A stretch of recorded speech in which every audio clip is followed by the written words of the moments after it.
Hi friend.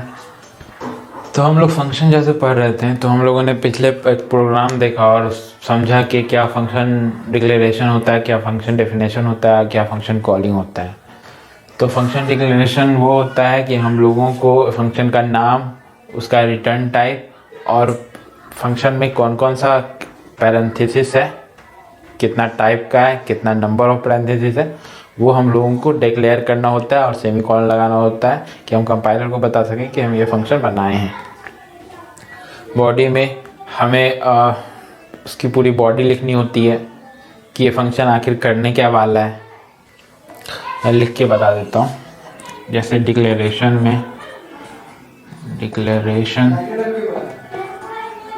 में आपको function का नाम, उसके बाद इधर फंक्शन के नाम से पहले उसका रिटर्न टाइप, चाहे वो कुछ भी हो सकता है, और पैरेंथेसिस में कुछ आर्ग्यूमेंट होता है और सेमीकोलन लगा देते हैं। डेफिनेशन में हम लोग इसकी बॉडी लिखते हैं, इसमें भी रिटर्न टाइप लिखते हैं, फंक्शन का नाम लिखते हैं और इसमें हम लोग इसका पैरामीटर लिखते हैं। उसके बाद जो बॉडी हमको जिस तरह का प्रोग्राम लिखना है वो हम लोग प्रोग्राम लिखते हैं। कॉलिंग, फंक्शन कॉलिंग में हम लोग क्या करते हैं? फंक्शन कॉलिंग में हम लोग फंक्शन कॉलिंग और फंक्शन डिक्लेरेशन सिर्फ एक ही लाइन का होता है कोड, और डेफिनेशन हम थाउजेंड लाइन लिख सकते हैं, अनलिमिटेड लाइन लिख सकते हैं। इसमें कितना बड़ा भी फंक्शन की बॉडी हम बना सकते हैं, मगर डिक्लेरेशन और कॉलिंग सिर्फ एक लाइन की ही कोड होगी।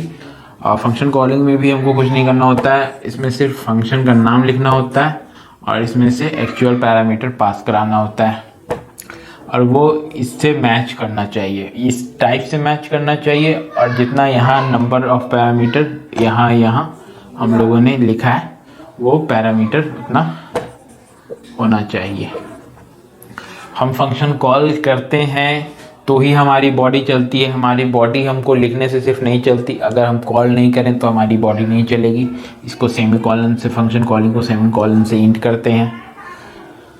तो ये हमने कल भी सीखा था। अब हम देखेंगे कि फंक्शन लिखने के कितने तरीके हैं, हम कितने तरीकों से फंक्शन का कोई भी प्रोग्राम हम कितने वेज में लिख सकते हैं। तो वो सी में नहीं, कोई भी प्रोग्रामिंग लैंग्वेज में अगर हमको फंक्शन का कोई भी कोड लिखना है तो उसको हम कितने तरीक़ों से लिख सकते हैं, सेम कोड को हम कितने तरीक़ों से लिख सकते हैं। तो किसी भी प्रोग्रामिंग में फंक्शन को लिखने का 4 तरीका होता है। टेक समथिंग, टेक नथिंग भी कहते हैं उसको, और ऐसे भी कहते हैं कि no argument, no return value, with argument, with return value, ऐसे ऐसे करके 4। तो वो मैं लिख देता हूँ कि क्या 4 तरीके हैं, ठीक है। पहला होता है no arguments, no return value, no return value. दूसरा होता है with argument, no return value, इसको ऐसे ही कर देते हैं, नो रिटर्न वैल्यू। तीसरा होता है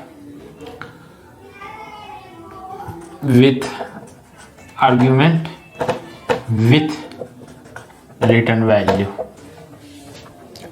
और चौथा होता है नो आर्ग्यूमेंट और with return value, no argument और विथ रिटर्न वैल्यू। तो ये होता है no argument, no return value, with argument, no return value, और with argument with return value, no argument with return value, ठीक है। ये 4 तरीके से हम लोग फंक्शन को बनाते हैं। फंक्शन का कोई भी कोड हम ये बस 4 तरीके से लिख पाते हैं किसी भी प्रोग्रामिंग लैंग्वेज में। तो फंक्शन का डेफिनेशन क्या होता है, जैसा कि मैंने कल भी बताया था, फंक्शन एक पीस ऑफ कोड होता है, ब्लॉक ऑफ कोड होता है कि अगर हमको कोई टास्क के, कोई ऐसा काम हमको अपने प्रोग्राम में बार बार उसको एग्जीक्यूट कराना है एक पीस ऑफ कोड को, तो हम एक फंक्शन बनाकर लिख देते हैं और फिर उसको हम कहीं से भी कॉल करते हैं और वो हम डिफरेंट इनपुट पे कॉल करके हमको डिफरेंट आउटपुट मिल जाता है। हमको सेम प्रोग्राम बार बार लिखने की ज़रूरत नहीं होती।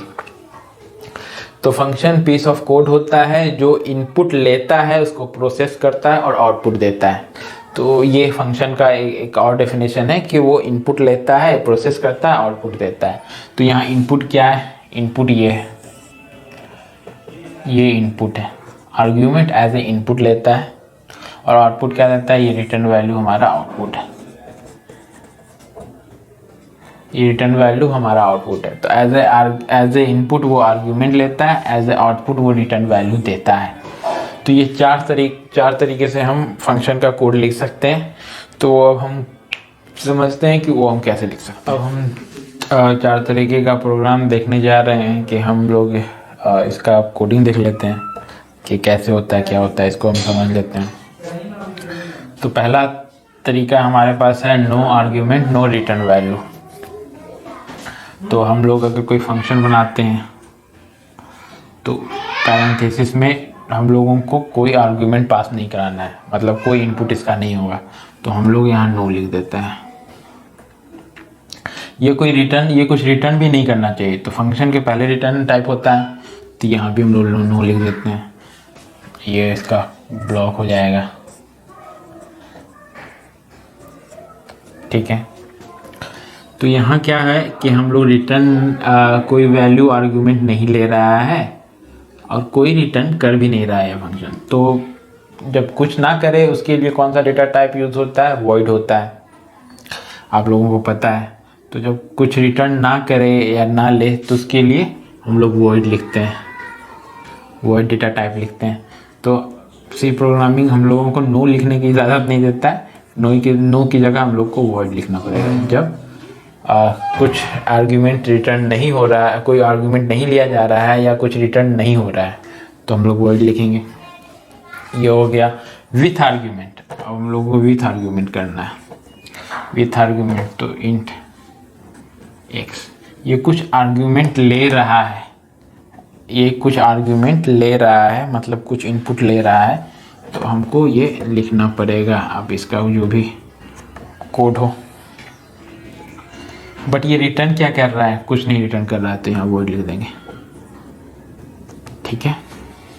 With argument with return value, तो ये क्या कर रहा है? With argument with return value. तो ये आर्ग्यूमेंट ले रहा है, तो यहाँ पे मान लीजिए हम लोग ने लिख दिया कैर टाइप का बना दिया आर्ग्यूमेंट, और ये एक्स लिख दिया, ठीक है। ये कैर टाइप का एक्स ले रहा है और इसका कोड लिखा।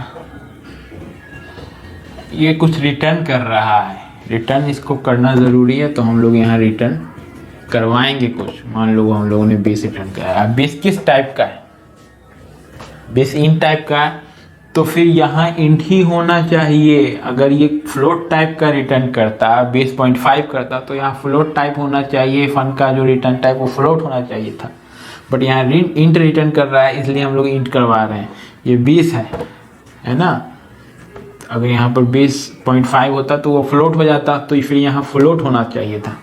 बट हाँ, तो जो यहाँ रिटर्न टाइप होगा वो भी वही रिटर्न टाइप वहाँ होगा, वही चीज़ वो यहाँ रिटर्न करेगा।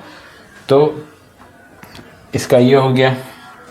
अब नो आर्ग्यूमेंट मतलब फंक्शन में वॉइड जाएगा, है ना, विथ रिटर्न टाइप। अब हम लोग रिटर्न कर देते हैं, फ्लोट रिटर्न कर देते हैं, मान लो 23.65, ठीक है। तो अब ये फ्लोट रिटर्न कर रहा है, तो यहाँ पे भी फ्लोट या डबल टाइप का रिटर्न टाइप होना ही चाहिए। ये मतलब होता है इसका, समझ में आया? बस हम ये 4 तरीके से किसी भी प्रोग्राम को फंक्शन में लिख सकते हैं, ठीक है। अब फंक्शन कॉलिंग की बात आती है। तो फंक्शन कॉलिंग क्या हो? फंक्शन कॉलिंग में क्या क्या होता है, फंक्शन कॉलिंग इन सब का अलग अलग कैसे होता है और कैसे फंक्शन कॉलिंग के ज़रिए से हम लोग समझ पाएंगे कि फंक्शन कॉलिंग सबका अलग अलग क्या उसमें क्या क्या डिफरेंट आता है फंक्शन कॉलिंग में, वो अब हम देखते हैं। तो जैसा कि आप लोगों को पता है कि फंक्शन की बॉडी बनाने से फंक्शन की बॉडी नहीं चलती, उसको जब तक आप कॉल नहीं करेंगे तो फंक्शन की बॉडी नहीं चलती।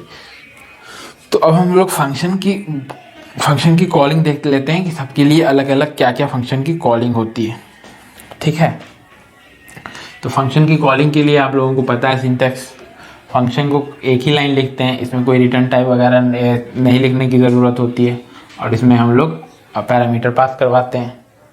तो इसमें तो हम लोग ये कुछ ले नहीं रहा है तो इसमें कुछ पास भी नहीं करवा सकते हैं, ये तो वर्ड टाइप का है ना, नो आर्ग्यूमेंट। तो ये इनपुट कुछ ले नहीं रहा है, इनपुट तो हम लोग यहाँ से फंक्शन कॉलिंग के जरिए ही इनपुट पास करवाते हैं। तो ये कुछ ले नहीं रहा है तो यहाँ भी वॉइड होगा, या आप खाली ही छोड़ सकते हैं, खाली यहाँ भी छोड़ सकते हैं, वॉइड लिखना ज़रूरी नहीं होता, ठीक है। वो एक वार्निंग आती है बस, आप ऐसे खाली भी छोड़ सकते हैं, आप खाली छोड़ सकते हैं क्योंकि ये रिटर्न कुछ ले ही नहीं रहा है। यहाँ पे इनपुट ले रहा है तो हम लोग यहाँ पे इनपुट देंगे कॉलिंग में, फन में। ये फंक्शन कॉलिंग का मैं बता रहा हूँ आप लोगों को, ये कॉलिंग का बता रहा हूँ मैं, ठीक है। तो यहाँ पे हम लोगों को किस टाइप का ये रिटर्न वैल्यू ले रहा है, मतलब किस टाइप का ये आर्ग्यूमेंट ले रहा है, सॉरी किस टाइप का आर्ग्यूमेंट ले रहा है, इंट टाइप का ले रहा है। एक्स किस टाइप का है, एक्स किस टाइप का है, इंट टाइप का है। तो अब हम लोगों को यहाँ वही टाइप का डाटा भेजना है, पैरामीटर पास करवाना है जो यहाँ जिस टाइप का है। तो हम लोग फ्लोट टाइप का या केयर टाइप का नहीं पास करवा सकते हैं, हम लोगों को इंट टाइप का ही डेटा पास करवाना होगा। तो यहाँ हम लोग 20 इसको पास करवा रहे हैं। तो फिर ये रिटर्न क्या कर रहा है, जो इसमें रिटर्न हो, इसमें रिटर्न वॉइड कर रहा है, तो यहाँ फिर कुछ लिखने की ज़रूरत नहीं है। अब यहाँ देखेंगे ये किस टाइप का डेटा एक्सेप्ट कर रहा है, केयर टाइप का। तो हम लोग फंक्शन में केयर टाइप का डेटा सिंगल कोट में लिखते हैं, केयर टाइप का डेटा हम लोगों ने पास करवा दिया, भेज दिया इसको। अब ये रिटर्न भी कर रहा है इंट टाइप का डेटा, ये अब इसको रिटर्न करेगा इंट टाइप का डेटा। मैंने इसको भेजा केयर टाइप का, अब ये रिटर्न करेगा हमको इंट टाइप का, है ना। तो इंट टाइप का डेटा के लेने के लिए आप एक वेरिएबल बना सकते हैं x, जो कि किस टाइप का होना चाहिए, इंट टाइप का ही होना चाहिए। जो भी इसका रिटर्न किया हुआ वैल्यू है, जो 20 है, वो x में जाके सेव होगा, या फिर जो भी इसका एग्जीक्यूट किया हुआ, जो भी यहाँ पे अगर एक्सप्रेशन भी होता बहुत बड़ा सा तो वो जाके किस में स्टोर होता है, x में स्टोर होता है। इसलिए x को इसका जो टाइप है वो टाइप का सेम टाइप का होना ज़रूरी है, फंक्शन के रिटर्न टाइप का, और इंट इसका x का सेम टाइप का होना ज़रूरी है। समझ में आ रहा है। तो ये सेम होना ज़रूरी है। अब यहाँ देख लेते हैं कि ये कुछ भी एज ए आर्गूमेंट नहीं ले रहा है, तो हम लोग फन में कुछ नहीं लिखेंगे, बट ये रिटर्न कर रहा है फ्लोट टाइप का, तो हम लोग x को फ्लोट टाइप का बना देंगे। अभी जो भी रिटर्न कर रहा है डाटा वो एक फ्लोट टाइप का डेटा रिटर्न कर रहा है, इसलिए हमारा x फ्लोट टाइप का होना चाहिए और फ्लोट में सेव हो जाएगा, x में सेव हो जाएगा। बस ये 4 तरीके होते हैं फंक्शन में किसी भी प्रोग्राम को लिखने के लिए।